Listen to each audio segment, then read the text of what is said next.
Okay, so now let's understand about the react.js. Okay, so what is the react.js first of all? So react.js is a JavaScript library to building a UI. Just it will help us to develop the UI, nothing else. So what is the problem here with the current approach?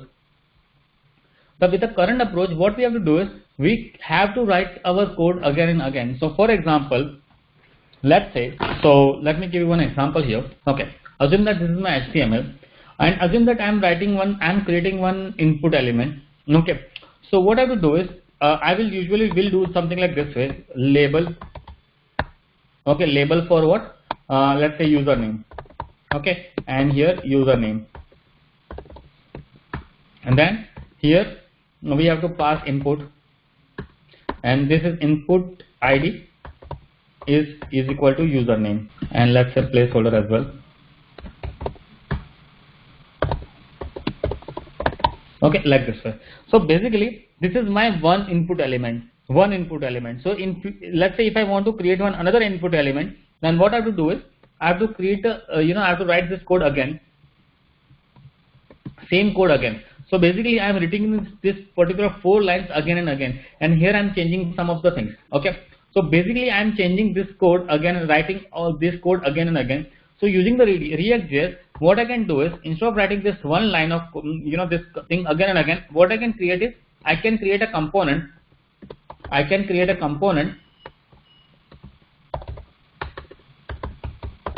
And that component I can reuse again. So let's say I can write like this way: input I capital input, and then I will pass this thing data, like for example ID is equal to username. So it will create automatically, it will create this kind of UI. Okay, automatically it will create this kind of UI.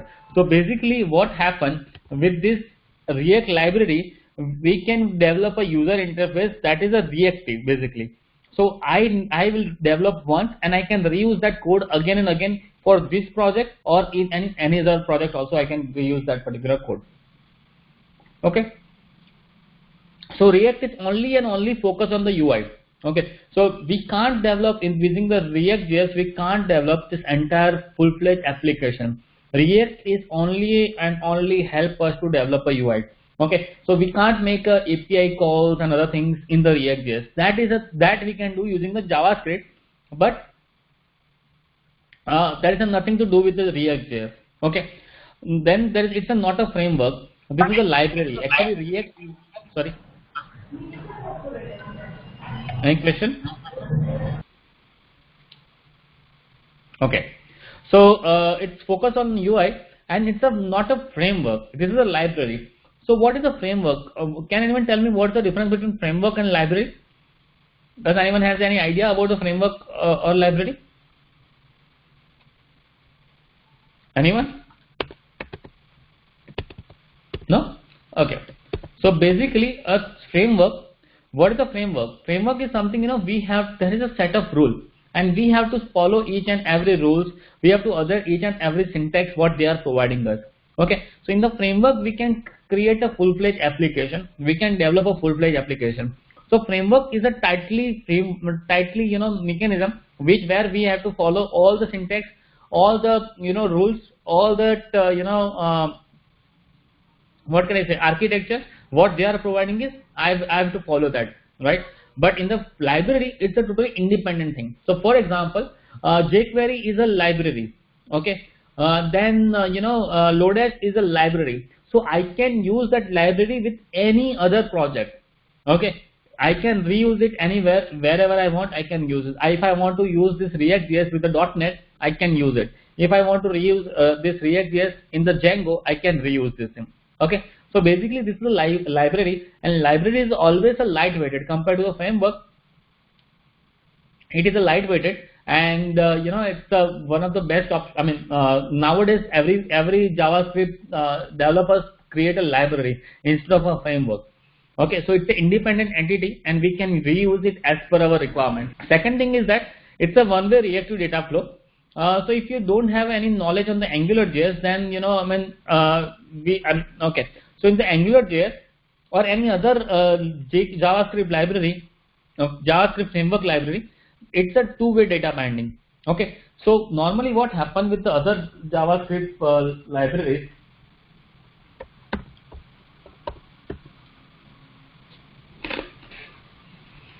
so assume that this is my UI, okay, which is my HTML, assume that, okay, this is my JavaScript, and in this JavaScript, let's say if I declare x is equal to 1, so I can display this x value 1 like this way. Okay, so whenever I change value of x, it automatically reflects the new data. It will automatically reflect the new data. Okay, so and if I can also change the JavaScript value through the HTML as well. So if I write x is equal to x plus 1, okay, so that this is also possible. So this is a two-way data mining. If I change anything in the HTML, it will reflect to the JavaScript. If I change anything to the JavaScript, it will reflect to the HTML. Okay, so how this is possible? How they are reflecting it? So they are creating a watch on each and every variable. So if I have created another variable, so they will create a one watch. Watch is nothing but an event. Watch is nothing but an event. So if I, let's say if I have 1000 variables, then they are creating a 1000 events. Okay, to pass the updated data, to the HTML. Okay, or to pass the data from HTML to JavaScript. Okay, so normally, this is the way we can handle the things. But the thing is that with this approach, it was decreasing the performance. The performance was not good as per performance was not that good. With this approach. Okay. So now React has come with another architecture. Now React is come up with another architecture which is called the one-way reactive data flow. What is the reactive data flow? We'll see that when we implement the code. That time I will explain you. But right now you can understand like this way. This is a totally new architecture. Okay. Now the third and most important feature of the React.js is a virtual DOM. So React is provided as a one new feature which is a virtual DOM, and because of that, React performance is much higher than the other JavaScript library. Okay, so what is a virtual DOM? Let's understand that part first of all.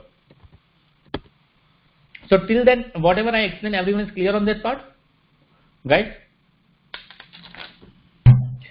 Yeah, yes, yeah. Okay, so now let's understand the virtual DOM. So normally what happens without a virtual DOM? Okay, normally what happens? Let's say this is my browser.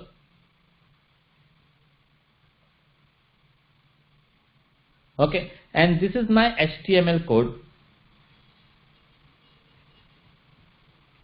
Okay, so in this HTML, if I return h1 hello, okay, so basically it will display in my browser, it will display the hello like this. Okay, so now this is a one DOM element. This is considered as a DOM element. Let's say another element is that h2. Okay, and here if I write how are you, and this is h2, so here it will print a how are you, right? So now what I will do is through the JavaScript I will write the code like this way, document dot, or let me explain you here like this way. Let me open the Chrome here and let me open the google.com. Okay, so right now if I inspect this part,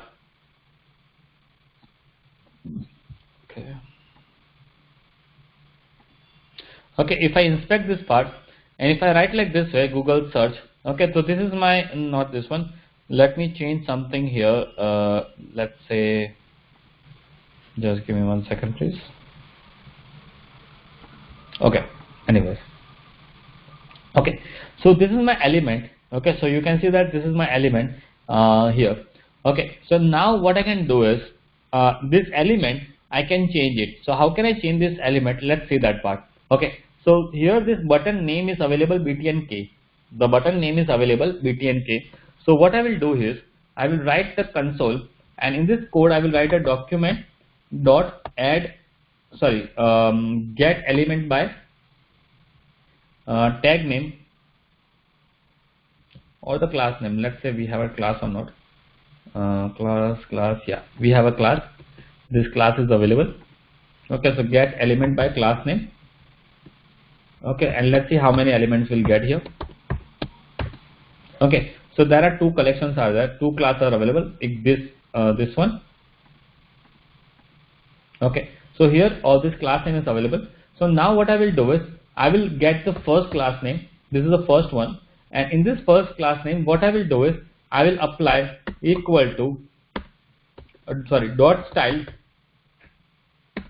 is equal to what I will do. I will write something like this way, color, or let me write a color, and color is equal to red. Okay, so what I did, I find the element from the document. And I change the style using the JavaScript. Okay, so let's see what happens. So as soon as I do this thing, it is not changing. Okay, let me do it for first one. Yeah, so you can see that this color is changed to the red now. Okay, so this color is changed to the red. Okay, so when this thing happen, what happened? All the elements will re-render. Okay, so when I change any JavaScript code, when I write a code like this way, so what happened? It will re-render all the elements. Okay, so I don't want to re-render the entire element, all the elements. Okay, so what I will do is, what I will do here. So what they will do, let's understand that part now. So instead of re-render the entire HTML, so why we required virtual DOM? So keep track of state in the DOM is a very hard. Okay, so if you can see that in this, even this is a very small application. So in this small application, you can see that there are so many elements. There are more than 1,000+ elements are available. Like I said, D, E, A tag, and there are so many, more than 100+ elements out there, right? So to keep a track of each and element, DOM element, it's a very hard, right? So first of all, if I want to manipulate something, first of all I have to find that element, okay, from the document. After that, what I have to do is I have to change its data. But the problem with that thing is that if I write a code, let's say, let me give you another example here. Okay, if you remember, I told you that if I iterate the 1,000 records, then it will take around minimum 2 milliseconds. Okay, so to iterate a 1,000 record, it will take a 2 milliseconds. So let's see if I write a code like this way: document dot get element by ID and then XYZ, and then I will change the value is equal to color red. Okay, and the same code I will write for the ABC. Okay, so what happened? It will take 2 milliseconds here, and after that 2 milliseconds, this again 2 milliseconds will take. So this process will take a lot of time. So what they are telling is, okay, here DOM API. So because of that, my DOM API will become a very slow. Okay, so because of my continuously re-render of my component, my DOM API will be very slow. So you can see that try to re-render the whole DOM on every change. Okay, so it will try to re-render the whole DOM on every single change. So because of that, my DOM API has become a very slow. Okay, so what is the solution for this thing? So what they are doing is, so this is my HTML. So now, okay, so what I can do here, let's understand. So this is my HTML. Okay, so now what I'm doing is I am creating a copy. Here. So this is nothing but a copy. So I am creating a copy, and once I create a copy, after that this copy I will attach to the DOM. This is my browser. Okay, so this copy I will attach in the DOM. Okay, so instead of directly giving the data to the browser, instead of directly giving this HTML element to the browser, I will create a copy, and that copy will given to the browser. Okay, so now after that, what happened? Okay, so after that, what happened here? So let's say if I make some change here. So in this section, assume that I made some change here. Okay, so what they will do is, I already had the copy. So this is my copy because I have already taken the copy. So now with this new HTML, they will create a new DOM. So this is my new DOM. And now what I will do is, now these two DOMs will be, so this previous copy and the new DOM will be compared. So they will compare these two things. Okay, and once they compare, they will check the difference, they will find the difference, and that particular difference will be patched in the browser. That only that difference will be patched on the browser. Other information will be not patched. Other information will not patched. Okay, so that means it will make my browser API very fast. Okay, so I can do the parallel things as well. So let's say if I make this two update parallelly, okay, assume that this one and this one. So if I update this one parallelly, so what happens? Both the difference will be changed, and this one both will be updated parallelly. Okay, so I can make the parallel processing for the DOM update as well. Make sense? Yes or no? Yep, yes. So basically, in the virtual DOM, we are creating a copy of our DOM, and that copy is called as a virtual DOM. Okay. So now, before when I make any change, it will compare the new DOM with the old DOM, and whatever changes are there, that particular change will be reflected on the browser. Not this not entire all the DOM element will be reflected. Okay. Clear? So this is about virtual DOM.